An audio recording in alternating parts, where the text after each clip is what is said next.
Hi, everybody. So, welcome back. And as you know, we're going to have a series of short asynchronous lectures to take the place of today's class. So, instead of doing one long lecture, I'm going to break it up. I think that'll be easier for all of us, and offer up a series of shorter lectures. So, this is the first one, the first segment, and let's jump back in. So we left off talking a little bit about what it means to have a theory of fiduciary duties, and we said that we're far enough along in the course now that we should be able to understand whether a theory is a good theory. We talked about J.C. Shepard and how in 1981 he came up with 7 descriptive theories or approaches to fiduciary relationships. This is all in the box piece, and I think the article is very good, particularly at this place in the article, because it's helpful to understand what she's talking about. And as I say, we're far enough along that I think you understand those theories. But more importantly, what I want to talk about now is how we analyze a theory to determine whether it's a good theory. Right? How do we know if something is a good theory or if it's not a bad theory, not a good theory? And the way legal scholars typically do this is they ask themselves whether or not the theory explains not every case, but the vast majority of the cases, and certainly the leading cases in a given area, right? So although there will be outliers, no question, you won't be able to explain every case. The theory that we're adopting, if we are adopting a theory, should explain most of the cases and certainly the leading cases. So what do?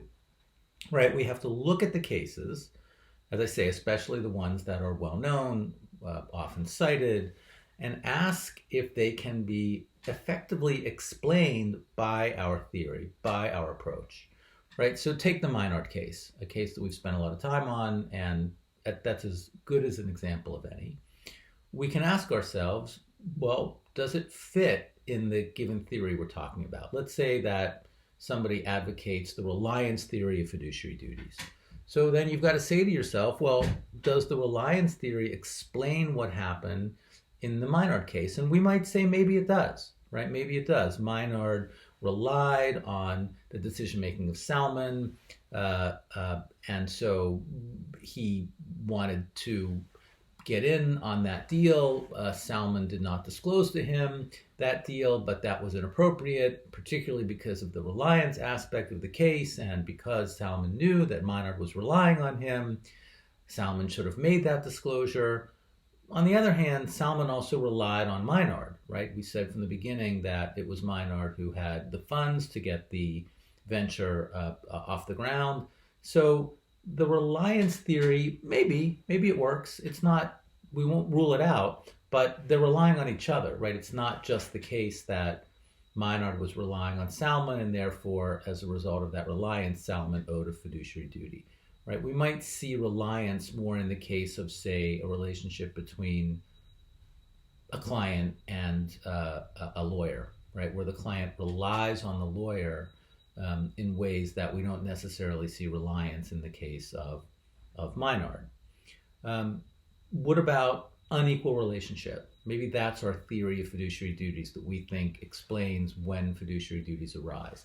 So again, we would have to say, is Meinard a case of an unequal relationship?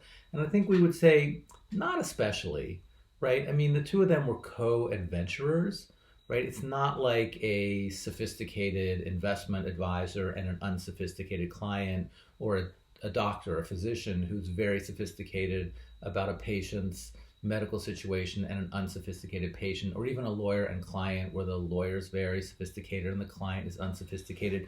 We don't really see that in the Meinard case. So we might wonder whether a theory of unequal relationships explaining fiduciary duties could really explain the Meinard case. Is it a case of power and discretion, right? So another theory of fiduciary relationships is that those relationships arise when one person has significant discretion or power over the assets or affairs of another. That's the discretionary authority approach. We've seen that before too. Is it a case, does that explain the Meinard case? Again, not really. I don't know that we can say that Salmon had significant discretion over Meinard's affairs the way we might say an investment advisor in some cases has discretion to invest the assets of a client, right? Or the way a lawyer has discretion over the affairs of a client. If I hire a lawyer to litigate my case, I don't know the first thing about litigation. I don't know how to litigate that case.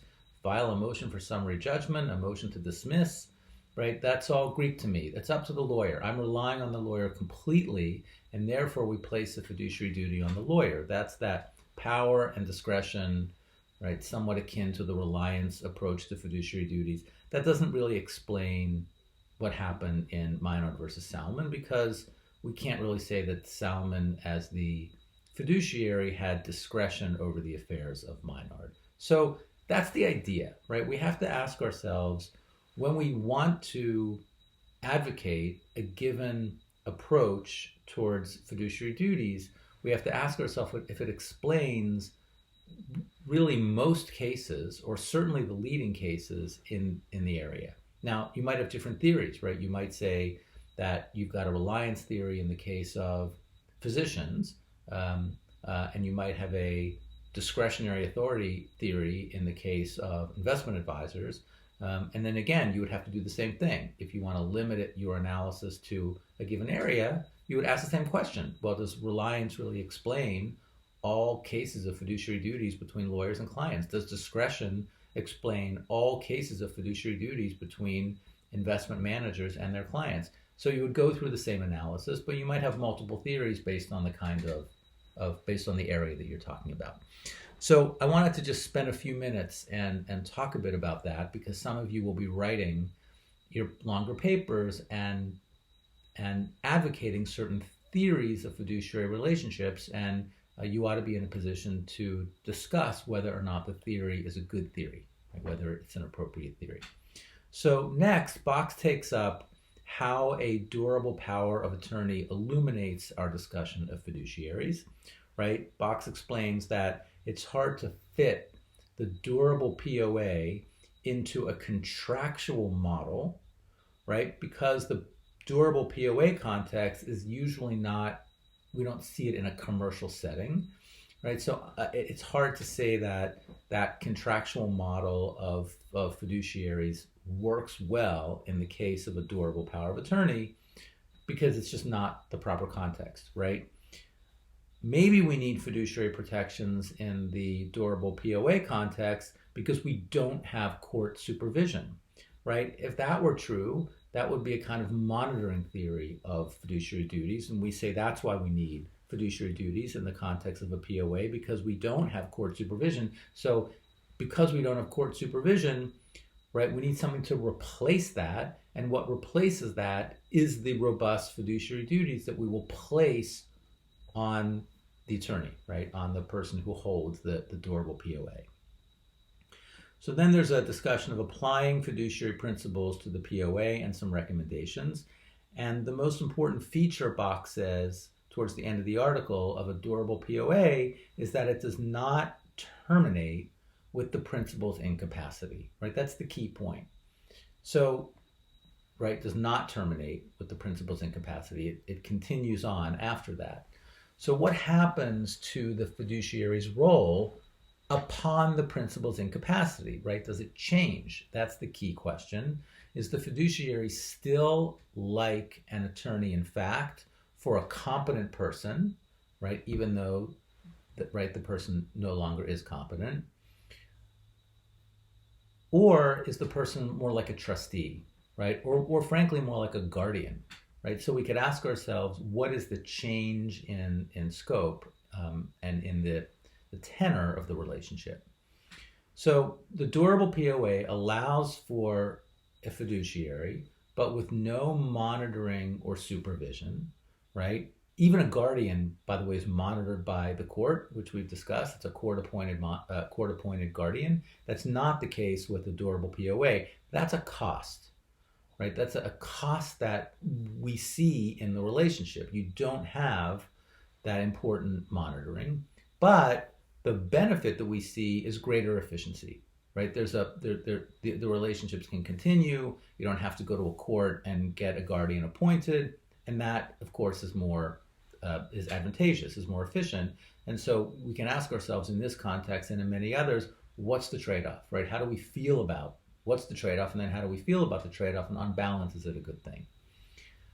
Finally, Box raises the question we're now familiar with from last class or the class before that, and that is the issue of best interest versus substituted judgment, right? Our old friend that we spent a lot of time on last time. So the context is when the principle, the example, right? The one context that Box gives us, this illustration, is when the principal is, let's say, a risky investor, right? And then that principal, that person becomes incapacitated. But all their life, they were a fairly risky investor. They like to go for broke in the stock market. The question now is, what does the attorney in fact do, right? Do they continue to invest in risky securities once the principal is incapacitated, or do they invest to preserve the estate, right? And Box discusses this. So, of course, that analysis will differ depending on whether our guide is best interest versus substituted judgment. Of course, if it's substituted judgment and we know the person was a risky investor, no reason to think they would stop being a risky investor. And so we continue to invest in a very risky way on their behalf. I think most attorneys, in fact, would be loath to do that, right? They would say, no, we're not going to continue to invest in a risky way. Person's going to lose all their assets. We're going to use a best interest standard and invest in a way that is safe and make sure that the person has assets preserved for their future. But we should simply recognize, right, even if assuming we agree with that, I think most people would, we should recognize that what we're doing there is we're not using a substituted judgment approach, we're using a best interest approach. Okay, so that takes us up to the end of the material from last time. That's the end of segment 1. So I'm going to stop this segment and we'll pick back up with the agency unit and a discussion of Gorton v. Doty and the other cases in segment 2.